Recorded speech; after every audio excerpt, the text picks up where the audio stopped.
السلام علیکم ورحمۃ اللہ وبرکاتہ۔ برائٹ اسلامک سٹوریز کو سبسکرائب کر دیں۔ ایمان کا مزہ۔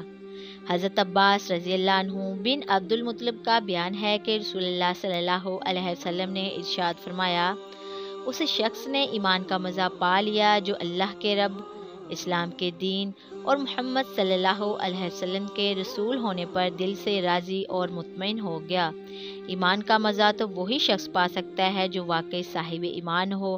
وہ شخص ایمان کا مزہ کیا جانے جو محض زبان سے ایمان کا دعویٰ کرتا ہو۔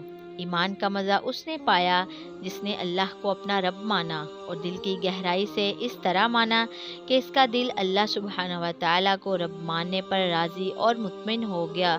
وہ صرف اسی کو آقا تسلیم کر کے اسی کی بندگی کرتا ہے، اسی سے مدد چاہتا ہے، ہر مشکل میں اسی کو پکارتا ہے اور صرف اسی کی رضا کا طالب ہے۔ ایمان کا مزہ اس نے پایا جس نے واقعی اسلام کو اپنا دین اور اپنا طریقہ زندگی بنا لیا اور اس کا دل اسی پر راضی اور مطمئن ہے کہ اسلام ہی دین حق ہے، یہی اس کی فلاح و کامرانی کا ضامن ہے، اسی پر چلنے میں اس کی نجات ہے اور یکسوئی اور یقین کے ساتھ اسی راہ پر وہ گامزن ہے۔ ایمان کا مزہ اس نے پایا جس نے واقعی محمد صلی اللہ علیہ وسلم کو اپنا رسول مان لیا، وہ دل و جان سے آپ صلی اللہ علیہ وسلم کی پیروی کر رہا ہے، اس کا دل پوری طرح اس پر مطمئن ہے کہ رسول اللہ صلی اللہ علیہ وسلم کی پیروی میں ہی دنیا کی کامیابی اور آخرت کی فلاح ہے۔ وہ دل کی پوری آمادگی اور رغبت کے ساتھ سنت کی اتباع کر رہا ہے اور اتباع رسول صلی اللہ علیہ وسلم ہی میں سکون اور اطمینان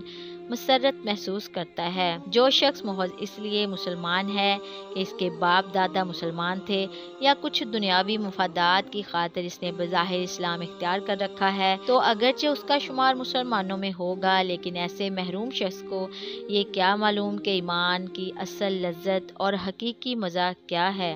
جزاک اللہ خیرا کثیرا۔